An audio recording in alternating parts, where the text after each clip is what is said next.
How you doing? I'm Matt with 731woodworks.com. Today we're building this simple modern nightstand. Use hairpin legs, plywood, that's it. It's a very simple build. Anybody can do it with minimal tools. Check it out. So I'm making a plywood nightstand for my side of the bed. My wife's side of the bed has a different kind of nightstand. It's part of the bedroom set we bought several years ago.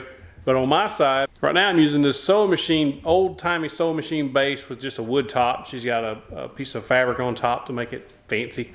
And so I'm using that. We're gonna change that out for something a little more modern like. So I'm using hairpin legs and plywood, and all I'm gonna do is make a plywood box, 18 inches wide, 32 inches long, and about 8 inches tall overall. So what I'm gonna do is, first thing I'm gonna do is cut this plywood down. I'm using my Craig rip cut. Really the only tool you need is a circular saw and an edge guide or something you can cut a straight line with. That's if you have to clamp a board on there or whatever you need to do. You can use your table saw, but a full sheet of 3/4 inch plywood is really heavy and hard to handle by yourself on a table saw. That's why I'm gonna use my Craig rip cut. It's 40 bucks. It's well worth the money if you wanna pick one up. So basically all you do is you can unclamp this, you can move it down to 18 inches, put this on the edge, and we'll rip an 18-inch strip. Once I rip that 18-inch strip out, then I will cut it down in lengths. I'm gonna cut 2 pieces that are 32 inches long and 2 that are 6.5 inches long.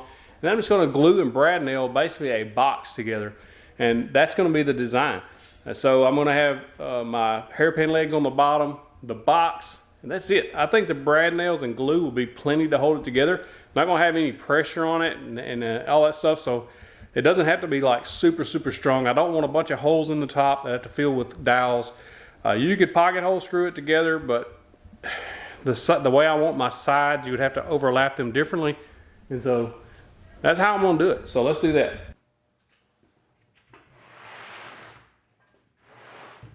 Using some clamps to clamp down that side of the plywood so that when I'm pushing this saw down through this plywood, it doesn't, this plywood doesn't actually move on it. So I'm just making sure that my saw is going to clear my work table, and I'm just going to use my expandable sawhorses underneath to catch this piece when it falls.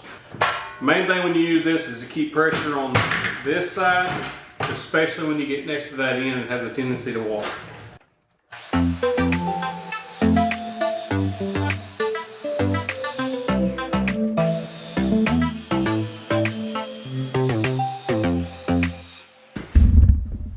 It don't get much easier than that, cutting plywood with a Craig rip cut. I bought that with my own money, so I'm not sponsored by them, but I highly recommend that tool. It'll fit any circular saw, as far as I know. I've got an old Master Mechanic or something that's really out of date that I really need to look into getting another one, but so far it's working and it works perfect with that. And I'll drop a link in the description below to that Craig rip cut if you're interested. And so I'm gonna do 2 32-inch pieces and 2 6.5-inch pieces. And then we're gonna make a box. So my miter saw is a sliding miter saw, but it won't cut 32. I think 16 is the biggest it'll cut. And so I'll just make biggest cut as I can, then we'll flip it over and finish that cut. If you don't have a miter saw, you can do the same thing using a circular saw. You just have to get you a straight edge or something you can do a straight line with.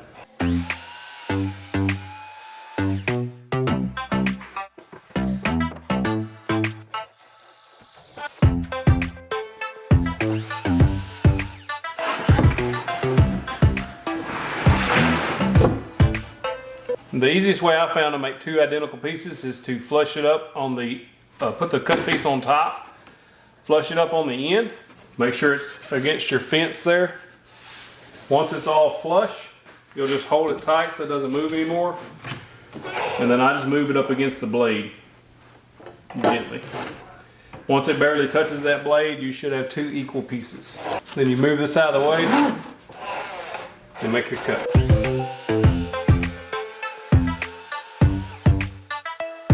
Now that this is a more manageable size, I know I need 2 pieces that are 6.5 inches for my sides or for my risers. And I'm just going to use that factory edge and just use my table saw to cut that with.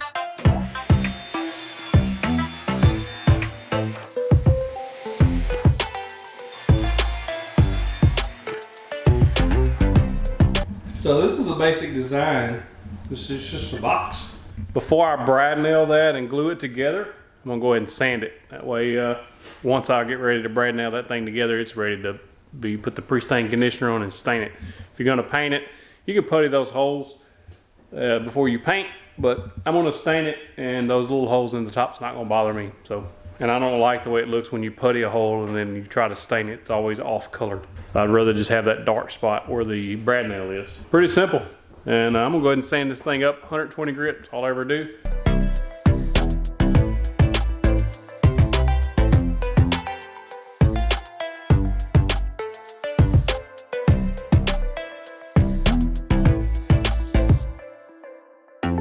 So really the only thing left to do as far as construction goes is we're just gonna glue this thing together and brad nail it. So you need a nice flat workspace.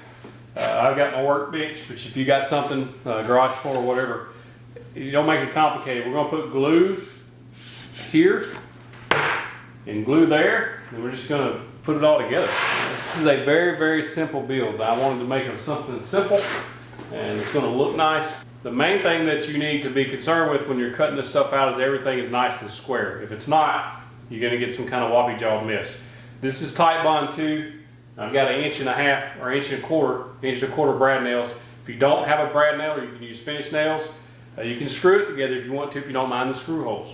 What I'm going to do is glue this top piece on first, tack it together with the brad nails, and then flip it over and put the other piece on. So that you don't have to worry too much about lining it up on the bottom just yet. I just smooth this glue out so that I don't have a whole bunch of squeeze out to deal with, and I get it spread all the way over the piece. Since we're not having anything other than the glue and the brad nails to hold it together, I want to make sure that I got enough coverage there. So we'll flush up the ends, flush up this end, and then we'll just tack it together.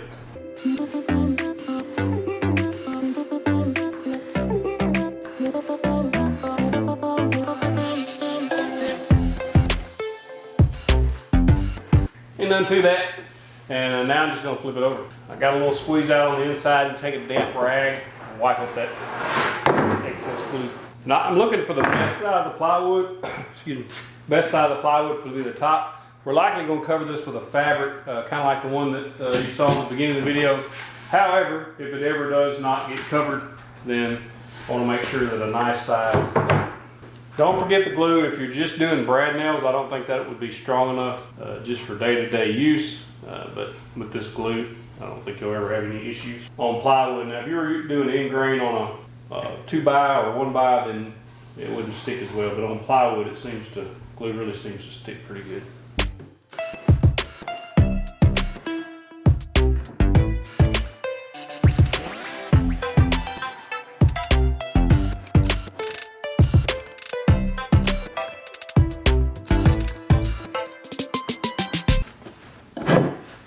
If you don't have bench cookies, check the link in the description below and go buy them. They're awesome.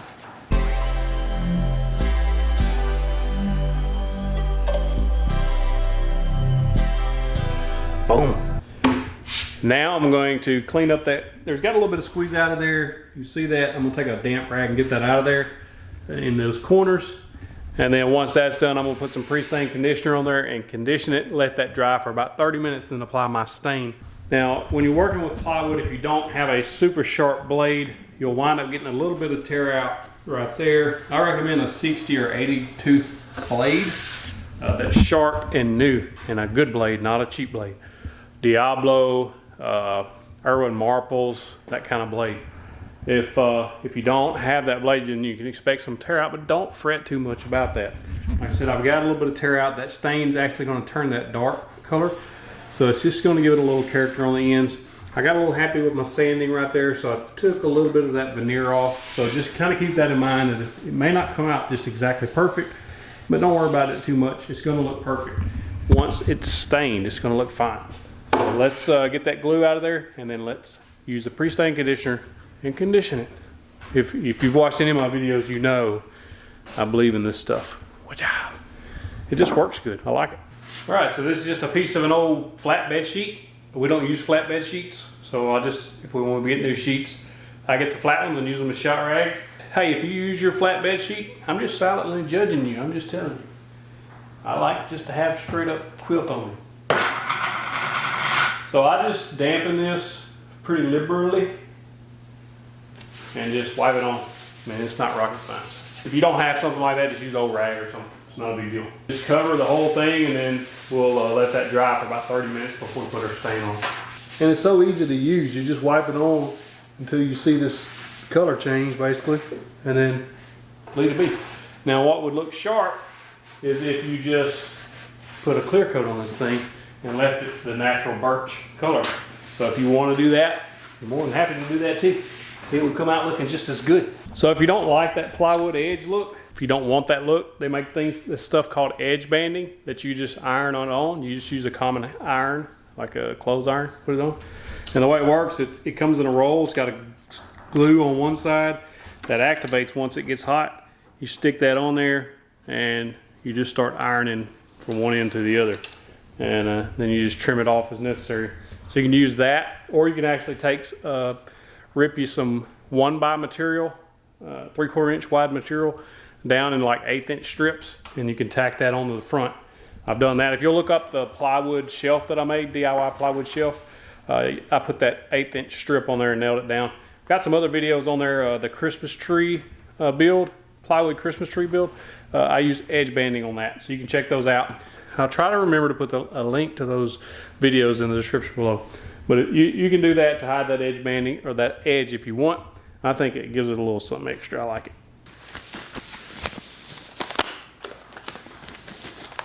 Doctor Stain. So I have mixed two colors together, red mahogany, mostly red mahogany and a little bit of ebony to get a darker mahogany color, if that makes any sense at all. Common rags you buy at Walmart in packs of like, I don't know, 25 or so, just white rags. I'm gonna stain the bottom first. That way if there's any uh-ohs. So I'm just gonna take this rag, swirl it around, give it a good stir. It's been about 20 minutes since I actually mixed it. So red mahogany and ebony, I'm trying to get as close to the color of my bedroom furniture as possible.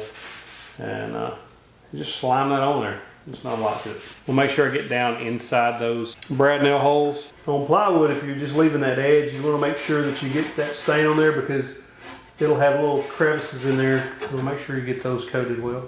So I'm just going to take a clean rag and wipe off any excess. All right, so now I'm going to flip this over and we'll finish it up. And these are paint cones that go on top of those bench cookies I was using earlier. I'm going to leave that kind of thick on the top because I actually want it to be a little bit darker. And so I'm going to leave that a little thick and then come back and wipe the excess off in just a second. Yeah, baby, yeah.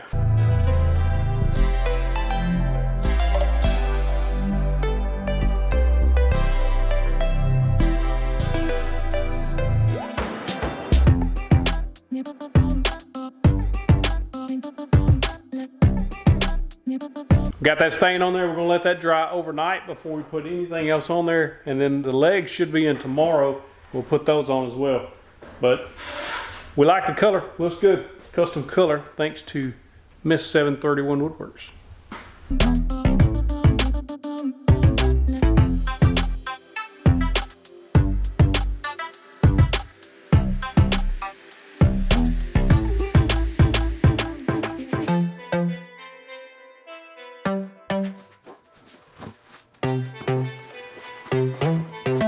So I bought these hairpin legs on Amazon. They're 24 inches long. They were about $50, give or take.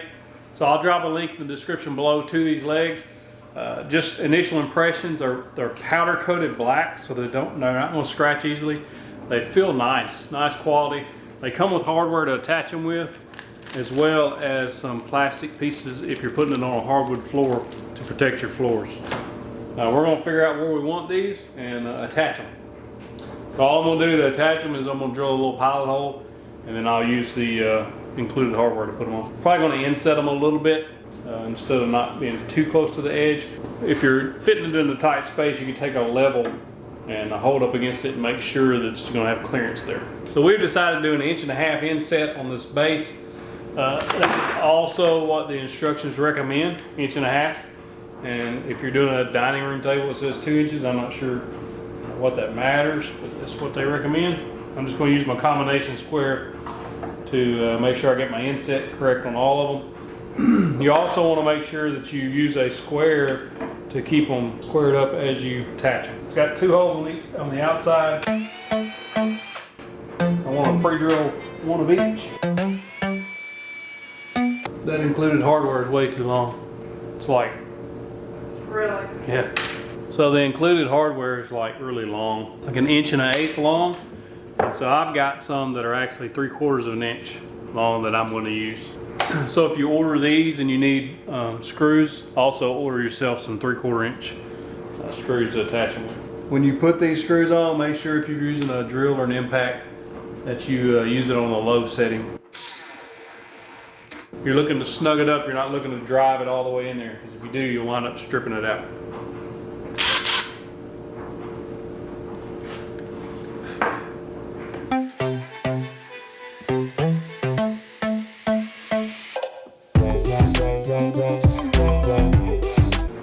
This has places for 5 bolts.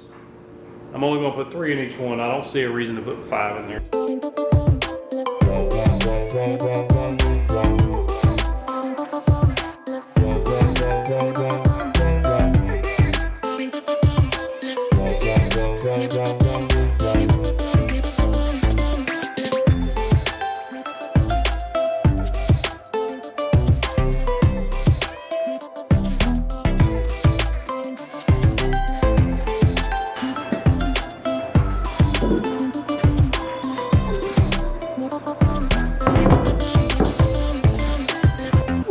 Super simple. Man, this is probably one of the easiest projects I've ever made. I just ordered these legs off Amazon, cut an 18-inch strip of plywood, and then these are 6.5 inches. This will depend on how tall you want your nightstand or your end table. So mine is 32 inches, just shy of 32 inches. I think this is probably the easiest project I've ever made. I think anyone with minimal tools can build this project, which is what this channel is all about. This is a beautiful design. I like the exposed plywood edge. I just like the simplicity of this look. I think just awesome look.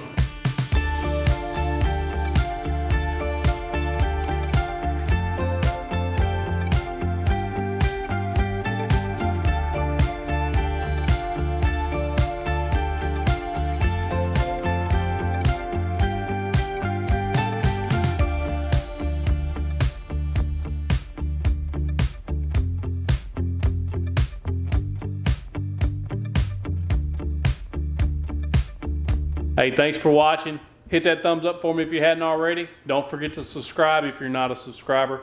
If you share this on your social media, I'll give you a virtual fist. Click that box right there. It takes you to the next set of videos. If you keep watching my videos, that helps my channel out. I appreciate it. Don't forget to check the description for links to the tools and supplies used in this build.